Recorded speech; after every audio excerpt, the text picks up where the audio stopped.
So I woke up yelling because today's my birthday and I wanted everyone to know. But then I realized no one was awake in my house. So I yelled in everyone's room to remind them that today was my birthday. And then I realized I wanted the whole city to know. So I climbed up my ladder and went onto the roof, took a deep breath and yelled, "Oh! Today's my birthday! Let's go!" But then I realized I wanted the whole world to know. So I went on the news. "Oh! Guess what, world? Today's my birthday!" After doing that, I thought the whole world knew that it was my birthday. But I had a feeling I was forgetting someone. When suddenly, a car came out of nowhere and hit me. Now I remember who I forgot. Guess what, God? Today's my birthday!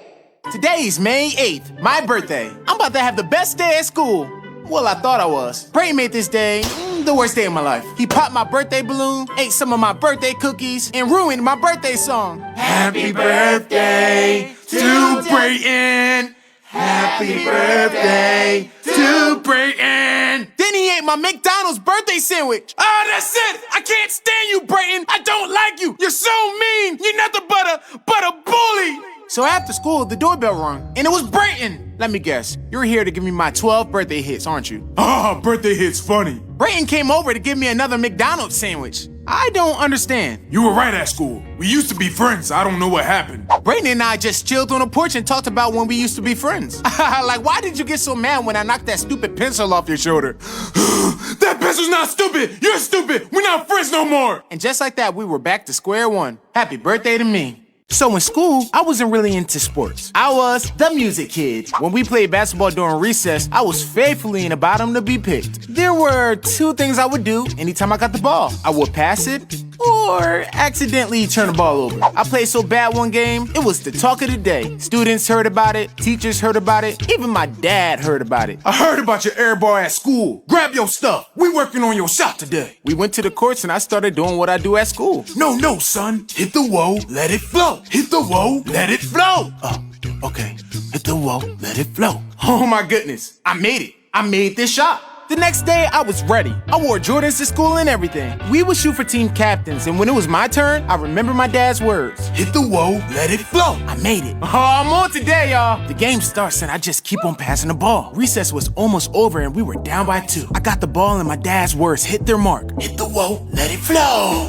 I airballed, and we lost the game. So when I was in 7th grade, I had a crush on this girl, and I wanted to impress her. So I entered the talent show. I was gonna sing the biggest song of 2007. Let me take you down. I really wanna take you down. Oh, she gonna be all on me. The only issue was if you had 3 suspensions, then you couldn't perform. And I already had 2. I was the biggest class clown ever, and I was proud of it. You know that one kid that would just do anything for a laugh? Like making silly pictures the background of PowerPoint slides? Yeah, that was me. But with this talent show coming up, I couldn't be a class clown anymore. And you can't just turn that off. I was at my desk looking like I had the chicken pox because I was just itching to do something bad. My teacher could see it too because he was like, I bet you ain't gonna make it.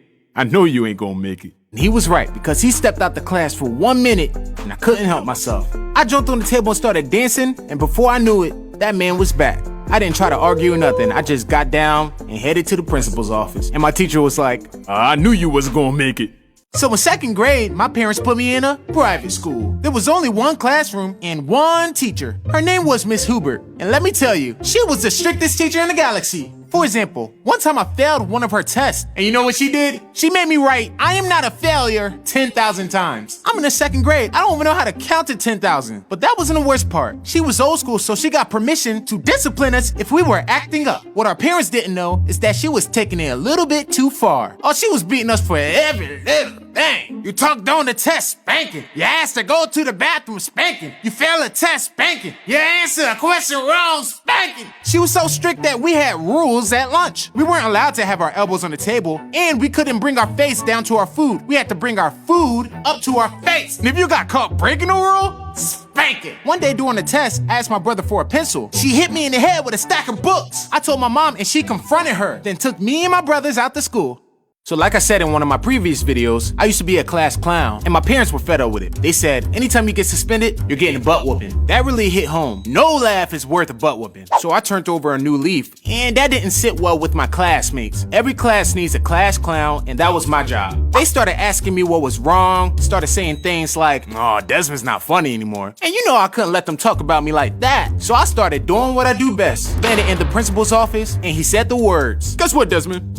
You're suspended. I started shaking, ran out the school, and into the woods. I called my mom and said, I'm running away because I just got suspended and I don't want to get a spanking. She said, no, honey, just come home, just come home. So I ran home, and when I got there, everyone was there. My parents, the principal, the police. At that moment is when I realized that I made this situation way worse than what it really was. So I just started trying to make myself cry because, that makes things a little bit better. I was grounded for a whole year, but I didn't get a spanking. So when I was a kid, my mom used to always take me to a bookstore called Barnes & Noble, and I tried to steal a train. This is what happened. I never really cared about the million of books that they had. All I cared about was the train set they allowed the kids to play on. So one day I was there playing with the train, and I thought to myself, hey, why don't I have a train set like this? I know, I'm gonna ask my mom if she can buy it for me. So I looked at the price, and that thing was $150. It's not my birthday, it's not Christmas. Oh, she ain't gonna buy this. So I tried to take it. I had to be like 8 years old, so imagine me trying to fit a 100-piece train set into my little pockets.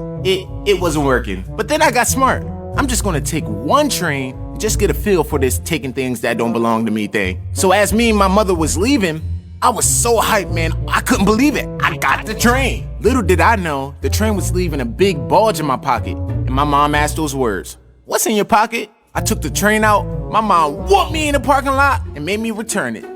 So during summer vacation, there was never any food in the house. All right, son, I'm going to work. But what am I gonna eat? All that food in the fridge? Boy, you can find something. The only thing that would be left in the fridge is condiments and leftover side dishes. In the pantry, all we had was rice cakes and canned goods. There ain't no food in here. One day I went out to get the mail and I seen a restaurant menu. The food was looking so good and I was hungry. The only problem was I had no money. But then I remembered about the emergency coin jar. There ain't no food, I'm starving, this is an emergency. So I went in my parents' room and got the coin jar. The food cost $5 and I picked out $7 to, give the driver a little tip. I ordered my food and it was finally here. I paid the delivery man in all pennies. Keep the change. When I closed the door, I could hear the delivery man cursing, but I didn't know what for. I started buying food with money from the coin jar for a whole week. But then I forgot that my dad would count the coin jar at the end of the week. And that jar was empty. What happened to all my coins? I just act like I didn't hear him. So in middle school, I used to have a stuttering problem. They used to call me Stuttering Stanley. During reading time, I would be so nervous. Please don't pick me, please don't pick me. My classmates would choose me just to hear me stutter. I choose Desmond. Here we go, here we go. Wet foot, dry foot. It's not funny. So I started giving my classmates fruit snacks so they wouldn't choose me. But one day, Brayton the bully didn't want fruit snacks. I want $20. Brayton, I don't have $20. I only have fruit snacks. Oh, then I guess we got a problem. All right, so now I'm nervous. Literally, everyone's on board except Brayton. Then it was his turn to read. Slow feet, quick feet. Well feet, sick feet. Good job, Brayton. Choose someone to read next. Desmond. I want Desmond to read. Nah, it's cool, Brayden. I'll read for him. I said Desmond. We'll take his turn. Girls, I said Desmond. Sorry, Desmond. So I pick up the book and start reading. Wet foot, dry foot, and all the kids started laughing. As you guys know, I was a class clown. But on this particular day, I was acting a fool. My teacher got tired of it, and he said he was going to call my dad. Oh, I done did it now. My dad literally told me not to get in trouble today, and that's exactly what I did. Please don't tell. Please, please. No, man, I told you to stop. So after class, I'm going to call your dad. So on the ride home from school, I was super quiet. And then my dad asked me how was school. It was good. So there's nothing you want to tell me?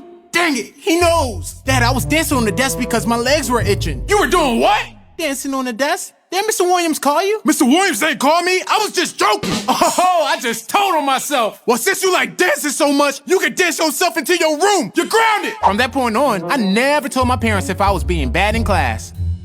So last night, I didn't get a lot of sleep, and I was falling asleep in every classroom. My teacher got so mad at me that he made me stand up in the back of the class. But that didn't help, I just leaned on the wall and fell asleep. During recess, I fell asleep on the jungle gym. The bell woke me up and I stood up. I tried to walk, but then I fell. Everyone started laughing at me. Turns out, Brayton tied my shoes together. Ha, got you. Nah, that's it. I'm not taking any more of Brayton's crap. Hey, Brayton, knock the pencil off. Oh, you want to fight me?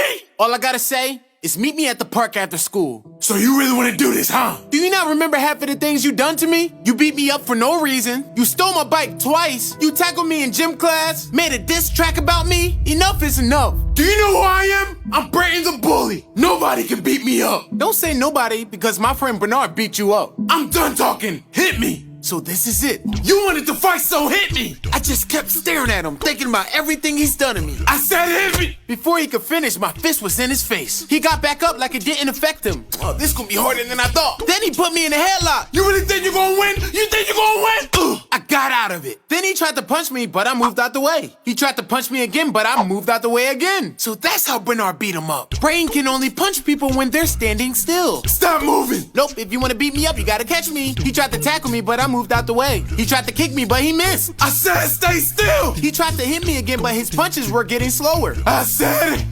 stay still. I beat up Brayton without even touching him. Okay, Desmond, do it. I looked at Brayton, I couldn't help but to feel sorry for him. Nah, man, I'm not gonna do that. After really talking to him, I learned that Brayton had it pretty rough at home. That's why he was so bad at school. We didn't become friends, but we respected each other.